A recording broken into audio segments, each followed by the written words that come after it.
الحمد للہ وسلام علی عبادہ الذین اصطفیٰ اما بعد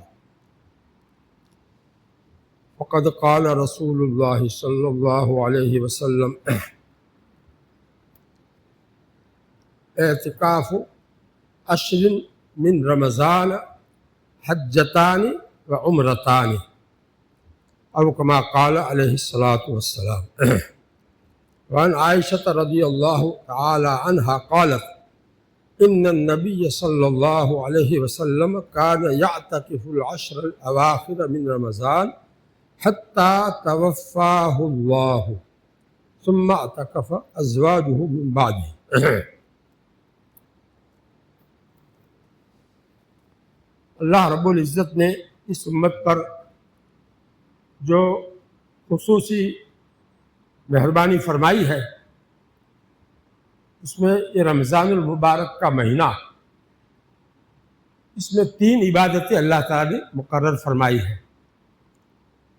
اللہ تعالیٰ چاہتے ہیں کہ میرے حبیب کی یہ امت متقی بن جاوے، تقوی کی صفت لے کر میرے پاس آوے، اس کے لیے روزے فرض فرمائے، جو ہر بالغ مسلمان پر چاہے مرد ہو یا عورت فرض ہے۔ دوسری عبادت تراویح کی مقرر فرمائی، جو سنت مؤکدہ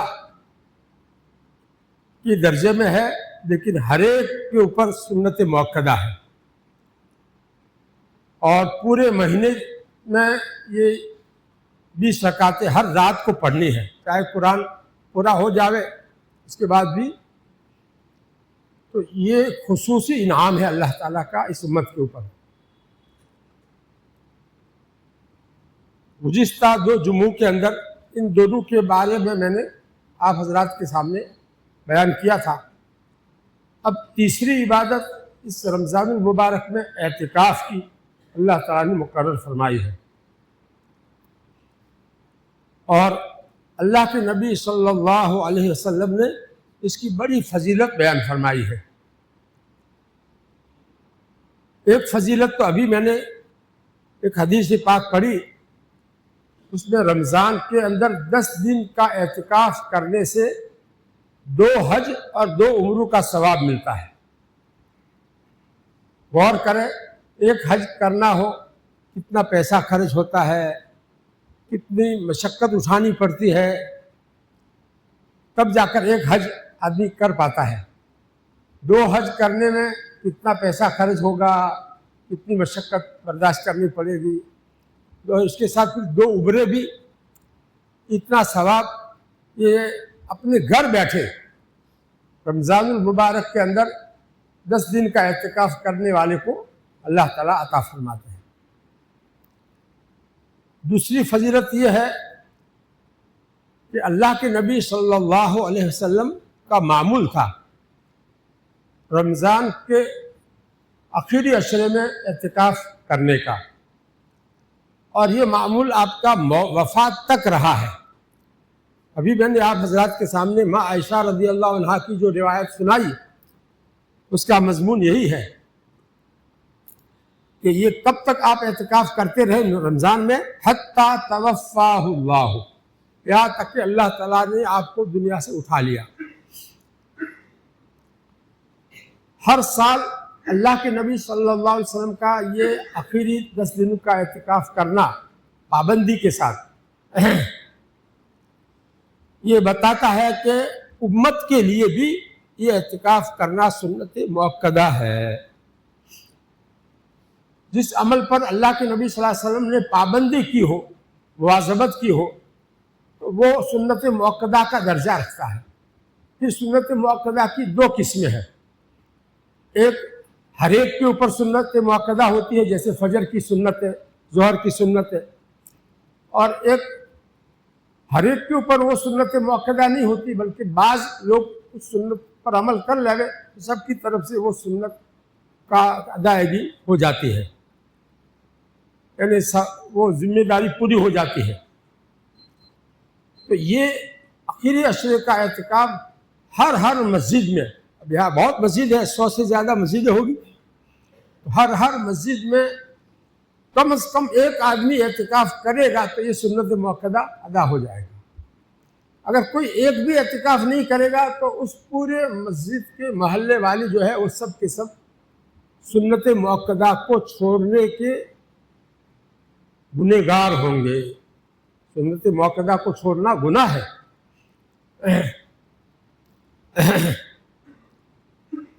یہ تو میں نے اس کا فقہی درجہ بتایا، اور اس کے فوائد میں سے کچھ فائدے میں کچھ فضائل سناتا ہوں تاکہ اس کا شوق پیدا ہو۔ ایک بہت بڑا فائدہ اس کا یہ ہے کہ آخری عشرے میں اللہ رب العزت نے ایک بہت اہم رات رکھی ہے جس کو ہم شب قدر کہتے ہیں، جس کا ثواب قرآن میں اللہ تعالیٰ نے 1000 مہینوں کی عبادت سے بہتر بتایا ہے۔ لیلۃ القدر خیر من 1000 شہر۔ اتنی اہم یہ رات اللہ تعالیٰ نے آخری عشرے میں جو رکھی ہے، اس کا ثواب حاصل کرنے کا بہت آسان طریقہ یہ ہے کہ آدمی آخری عشرے میں اعتکاف کر لے۔ کیونکہ اعتکاف کی عبادت چاہے وہ سویا ہوا ہوگا تو بھی اس اعتکاف کی عبادت میں ہے۔ تو اگر یہ راتیں جو طاق رات میں اس کو تلاش کرنے کا حکم ہے اور 5 راتیں طاق ہے، تو اس کے اندر اگر آدمی کچھ دیر نیند کا غلبہ ہو، 2-3 گھنٹے سو بھی جائے گا تو یہ سونا بھی اس کا اعتکاف کی عبادت کی حالت میں ہوگا، معتکف ہونے کی حالت میں ہوگا۔ اور یہ عبادت بہت بڑی سنت موقدہ کے درجے کی عبادت، اور پھر اس کا ثواب بہت زیادہ، 2 حج اور 2 عمرے کا، اور پھر یہ اتنی بڑی عبادت جو سوتے ہوئے بھی ہے اس کو حاصل ہے۔ تو یہ شب قدر جون سی بھی رات میں ہوگی، طاق راتوں میں سے جون سی بھی رات میں ہوگی، اس میں اگر وہ کچھ سویا بھی ہوگا تو بھی وہ پوری رات عبادت ہی میں اس نے گزاری ہے ایسا سمجھا جائے گا، کیونکہ اعتکاف کی عبادت تو ہے ہی اس کی۔ لہذا کتنی بڑی فضیلت، کتنی بڑی اہمیت حاصل ہوئی اس اعتکاف کی۔ اس کی وجہ سے شب قدر کی فضیلت پوری آدمی چاہے سو کر بھی گزار دے تب بھی اس کو، اور اگر جتنا بھی جاگ سکتا ہے جاگ کر عبادت کرے گا اس کا ثواب تو ملے گا ہی ملے گا، لیکن اگر کچھ سو بھی گیا ہوگا تو وہ بھی عبادت سے خالی نہیں کہا جائے گا، اعتکاف کی عبادت میں ہی وہ کہلائے گا۔ یہ بات ایک عام آدمی بھی سمجھ سکتا ہے۔ آپ لوگوں کو سمجھ میں آئی ہوگی کہ ابھی تک نہیں آئی؟ چہرے کوئی ایسے بتا رہے کہ ریجھے چہرے ہوتے ہیں اور آنکھیں پتھرائی ہوئی ہوتی ہے، تو میں سمجھتا ہوں کہ یہ سمجھے نہیں ہے، یا یہ کہ اس کا اثر کیوں نہیں ہو رہا ہے۔ اس کے اتنی بڑی فضیلت سننے کے بعد کچھ چہرہ کے اوپر چہرہ کھل جانا چاہیے، چہرہ کھلتا کیوں نہیں ہے؟ بہرحال کچھ امت کا حال عجیب و غریب ہو گیا ہے کہ دین کی بات کا جیسا اثر لینا چاہیے وہ نہیں لیتے، ان کے دل جو ہے سخت ہو گئے ہیں۔ اللہ تعالیٰ اس دلوں کی سختی ہماری دور فرماوے اور دلوں کی نرمی ہمیں عطا فرماوے۔ اتنی بڑی فضیلت سننے کے بعد چہرے پر اثر ظاہر نہ ہو تو کیا کہا جائے گا؟ یہی سمجھا جائے گا کہ امت کی دلوں کا حال بہت زیادہ قابل رحم ہو گیا ہے۔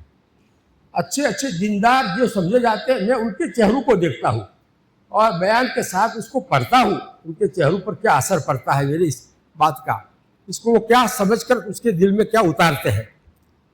بہرحال یہ رونے کی حالت ہے، ہم سب کو اپنے دلوں کے اوپر رونا چاہیے کہ ہمارے دل کا کیا حال ہے۔ دل ہماری اجڑے ہوئے ہیں، اللہ تعالیٰ کے تعلق سے اجڑے ہوئے ہیں، اللہ تعالیٰ کی معرفت اور محبت اور ڈر سے اجڑے ہوئے ہیں۔ ذرا بھی اس کے اوپر اثر نہ ہو ایسی باتوں کا، اتنی اہم فضیلت کو سننے کے بعد بھی تو کیا سمجھا جائے گا کہ دل مر گئے ہیں، سخت ہو کر کے مر گئے ہیں، اور سخت دل جو ہے وہ اللہ تعالیٰ سے بہت دور ہو جاتا ہے۔ فالقلب القاسی بعید من اللہ تعالی، یہ حدیث ہے۔ خیر، اب مجھے جو اور فضیلتیں سنانی ہے، اس تیسری جمعہ میں فضیلتیں ہی سناتا ہوں زیادہ تر، اور اعتکاف کی حقیقت سمجھاتا ہوں تاکہ جو ہے اس کا شوق پیدا ہو اور صحیح طریقے سے لوگ اعتکاف کرنے والے بنے. یہ دو باتیں سمجھاتا ہوں. باقی اس کے مسائل جو ہے وہ جو ہے جب اعتکاف کرنے کے لیے آ جائیں گے 20 رمضان کو عصر میں یہاں پہنچ جائیں گے, اس وقت اس کے مسائل سمجھائے جاتے ہیں. تو ابھی آپ کو جو ہے ایک دو فائدے اور حدیث کے روشنی میں سمجھانا چاہتا ہوں.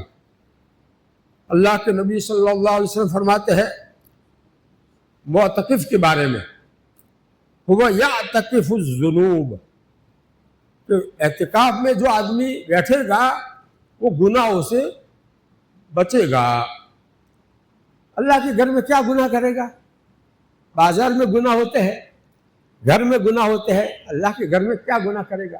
اور پھر جو آدمی اعتکاف صحیح معنی میں کرے گا, صحیح معنی میں اعتکاف اس کو کہتے ہیں کہ آدمی مسجد کا کوئی ایک کوہنہ پکڑ لے اور اپنے اللہ تعالیٰ سے ایسی لو لگا لے اور اللہ تعالیٰ سے اپنا تعلق ایسا جوڑ لے, سب سے منقطع ہو کر مسجد میں جتنے بھی معتکف ہیں ان سب سے الگ تھلگ اپنے آپ کو, ہر ایک معتکف اپنے آپ کو الگ تھلگ اس طرح سے رکھے کہ بس وہ ہو اور اس کا اللہ ہو, وہ ہو اور اس کا اللہ, 24 گھنٹے رات دن اسی دھن میں اور اسی فکر میں کہ میرا رب مجھ سے کیسے راضی ہو جائے.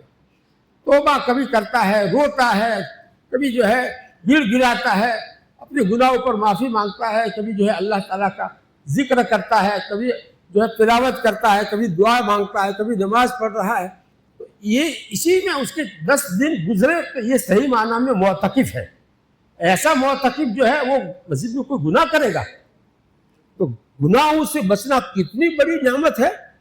ارے گناہوں سے گناہ زہر ہے, اللہ کے غضب کو اتارنے والی چیز ہے, اس سے آدمی بچ جائے تو گویا دوزخ سے بچ گیا. گناہ دوزخ میں لے جانے والی چیز ہے, اس سے آدمی بچ جائے, کتنا بڑا فائدہ ہے. یہ اللہ کے نبی صلی اللہ علیہ وسلم یہ فائدہ بتا رہے ہیں. اور دوسرا فائدہ کیا بتا رہے ہیں؟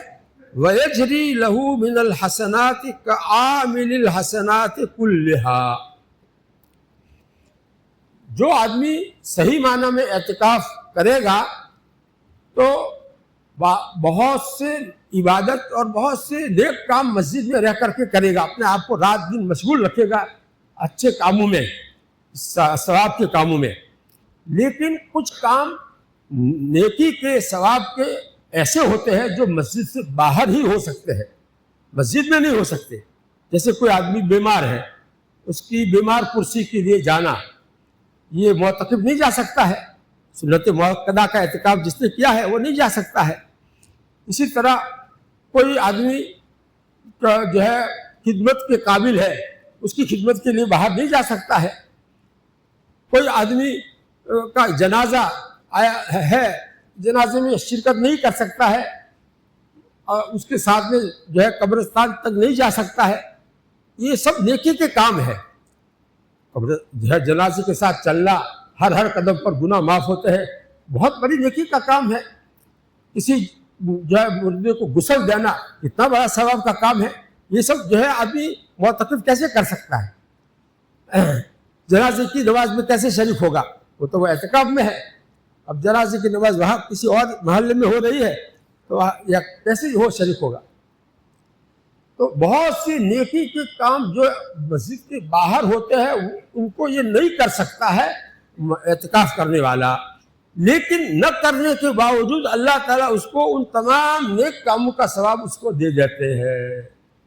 یہ کتنی بڑی فضیلت ہے. اعتکاف کرنے کی فضیلت کتنی بڑی ہے. یہ کیسی کیسی فضیلتیں اللہ کے نبی صلی اللہ علیہ وسلم نے بیان کی ہے. یہ کیوں بیان کی ہے؟ شوق پیدا کرنے کے لیے. امت کو شوق پیدا ہو اعتکاف کرنے کا. تو اعتکاف میں 10 دن آدمی اپنے گھر نہیں جا سکتا اور اپنے دوسرے کاروبار نہیں کر سکتا اور بالکل مسجد میں آ کر کے پڑ جاتا ہے, اپنے آپ کو اچھی طرح اس میں مشغول رکھتا ہے. تو اس لیے قربانی ہے اور بہت بڑی قربانی ہے. لیکن اس قربانی کے نتیجے میں اس کو کیا ملنے والا ہے آخرت میں, وہ اللہ کے نبی صلی اللہ علیہ وسلم بتا کر کے شوق پیدا کرنا چاہتے ہیں امت کے اندر. بہرحال اب یہ تو میں نے سارے فضائل بیان کیے, فائدے بیان کیے. اور اب اس کے حقیقت، اعتکاف کی حقیقت کیا ہے، یہ حضرت مولانا منظور صاحب نعمانی کی عبارت میں وقت کم ہے، اس لیے پڑھ جاتا ہوں، آپ لوگ غور سے سنیں۔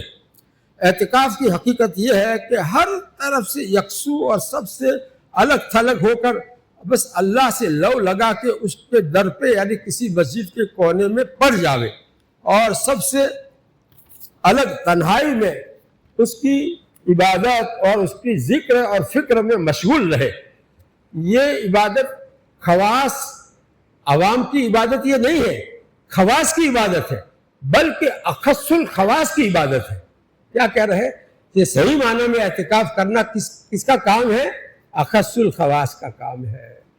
ایسے آ جاتے ہیں عوام بھی، لیکن ان کو تو سنبھالنا پڑتا ہے، بھئی موبائل جمع کرا دو، یہ سب پابندیاں یہاں ہمیں لگانی پڑتی ہے، باتیں مت کرو اور کام میں لگو، ایسا ان کو اٹھانا پڑتا ہے کہ اٹھ جاؤ اور مجلس میں شریک ہو جاؤ، تو یہ تو عوام کو تو یہاں سنبھالنا پڑتا ہے۔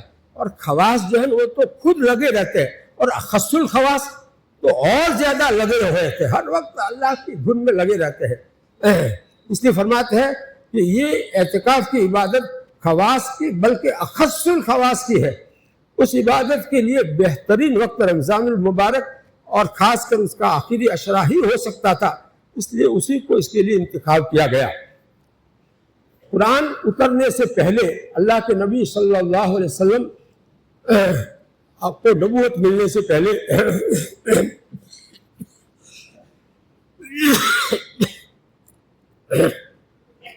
غار حرا میں آپ جا کر کے اللہ تعالیٰ کی تنہائی میں عبادت کرتے تھے۔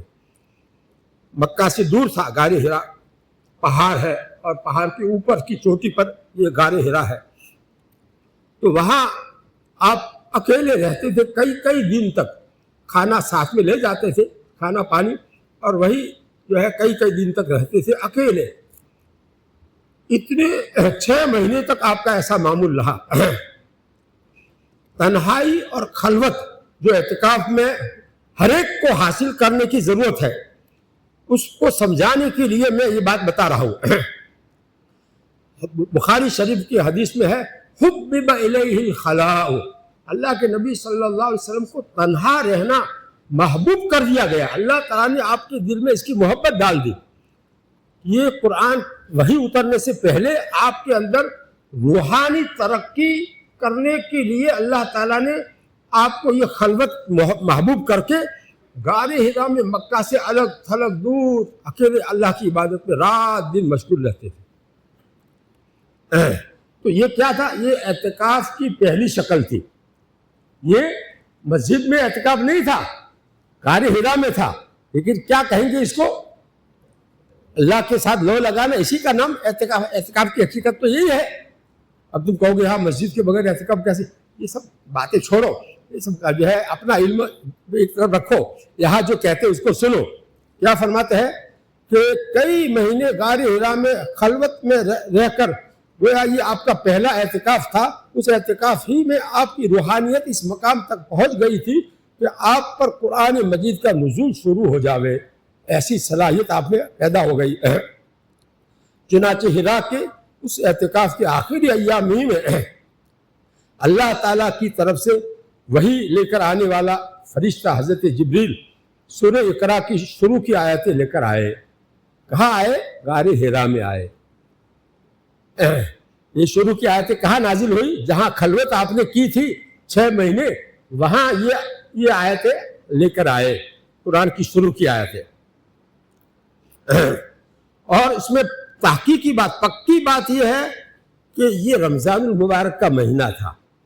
یہ شروع کی آیت نازل ہوئی ہے، وہ رمضان المبارک کا مہینہ تھا اور اس کا آخری عشرہ تھا، اور وہ رات شب قدر تھی۔ اس میں یہ قرآن کی شروع کی آیتیں نازل ہوئی ہے اور خلوت گاہ میں نازل ہوئی ہے۔ غار حرا میں 6 مہینے کی خلوت کے بعد یہ نازل ہوئی ہے۔ اس لیے بھی اعتکاف کے لیے رمضان کے آخری عشرے کا انتخاب کیا گیا۔ امت کے لیے رمضان کا آخری عشرے کا اعتکاف مسنون جو قرار دیا گیا، وہ اس کی وجہ یہ ہے کہ قرآن کی جو ہے شروع کی آیتیں جو نازل ہوئی ہے وہ رمضان کے آخری عشرے میں شب قدر کے اندر خلوت گاہ میں نازل ہوئی ہے۔ تو اعتکاف کیا ہے؟ خلوت گاہ ہے، اللہ کا گھر ہے اور اپنی خلوت گاہ اس کو بنا رکھا ہے، کسی سے ملتا نہیں، کسی سے بات نہیں کرتا، بس اپنے اللہ تعالیٰ سے رات دن لو لگائے ہوئے ہیں۔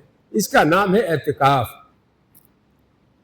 روح کی تربیت اور ترقی اور نفسانی طاقتوں کے اوپر روح کو غالب کرنے کے لیے پورے رمضان کے مہینے کے روزے تو تمام افراد امت کے اوپر فرض کیے گئے۔ گویا کہ اپنے باطن میں فرشتے کی صفت اور جانور کی جو صفت ہے کھانا پینا، اور یہ اس کو مغلوب کرنے کے لیے اتنا مجاہدہ اور نفسانی خواہشات کی اتنی قربانی تو ہر مسلمان کے لیے لازم کر دی گئی کہ وہ اس پورے محترم اور مقدس مہینے میں اللہ تعالیٰ کے حکم کی تعمیل اور اس کی عبادت کی نیت سے دن کو نہ کھاوے نہ پیوے نہ بیوی سے فائدہ اٹھاوے، اور اسی کے ساتھ ہر قسم کی گناہوں بلکہ فضول باتوں سے بھی پرہیز کرے، تب جا کر کے یہ روزے کا حق ادا ہوا۔ اور یہ پورا مہینہ ان پابندیوں کے ساتھ گزارے، یہ تو کمپلسری ہر ایک امت کے بالغ مرد اور عورت کے اوپر فرض کیا گیا ہے۔ بس یہ تو رمضان المبارک میں روحانی تربیت اور تزکیہ کا عوامی کورس اور کمپلسری کورس ہے، مقرر کیا گیا ہے، اور اس کے آگے اللہ تعالیٰ سے تعلق میں ترقی کرنے اور فرشتوں کے ساتھ خصوصی مناسبت پیدا کرنے کے لیے اعتکاف رکھا گیا ہے۔ اس اعتکاف میں اللہ تعالیٰ کا بندہ سب سے کٹ کے اور سب سے ہٹ کے اپنے مالک اور مولا کے آستانے پر اور گویا اسی کے قدموں میں پڑ جاتا ہے اور اس کو یاد کرتا ہے، اسی کے دھیان میں رہتا ہے، اسی کی تسبیح و تقدیس کرتا ہے، اس کے حضور میں توبہ و استغفار کرتا ہے، اپنے گناہوں اور قصوروں پر روتا ہے اور رحیم و کریم مالک سے رحمت و مغفرت مانگتا ہے، اس کی رضا اور اس کا قرب چاہتا ہے۔ اسی حال میں اس کے دن گزرتے ہیں، اسی حال میں اس کی راتیں گزرتی ہے۔ یہ ہے اعتکاف کی حقیقت۔ ظاہر ہے کہ اس سے بڑھ کر کسی بندے کی سعادت اور کیا ہو سکتی ہے۔ رسول اللہ صلی اللہ علیہ وسلم اہتمام سے ہر سال رمضان کے آخری عشرے کا اعتکاف فرماتے تھے، بلکہ ایک سال کسی وجہ سے رہ گیا تو اگلے سال آپ نے 2 عشروں کا اعتکاف کیا۔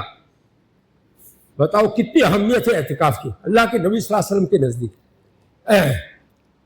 ہمارے دعوت و تبلیغ کے اکابر نے بھی اب یہ لوگوں کو خود بھی عمل کرنا شروع کیا ہے اور دوسروں کو بھی کہتے ہیں کہ سب سے بڑے داعی تو ہمارے نبی صلی اللہ علیہ وسلم تھے، سب سے بڑی دعوت دینے والے ہمارے نبی صلی اللہ علیہ وسلم تھے۔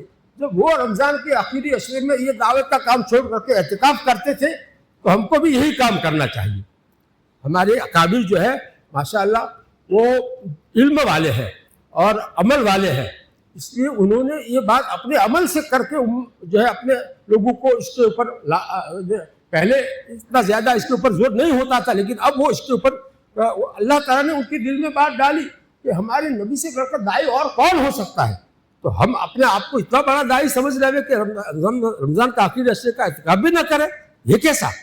ان کو اللہ تعالیٰ نے یہ بات سجائی تو انہوں نے خود بھی اعتکاف شروع کیا اور اس طرح سے دوسروں کو بھی اس کی تلقین کرنا شروع کیا۔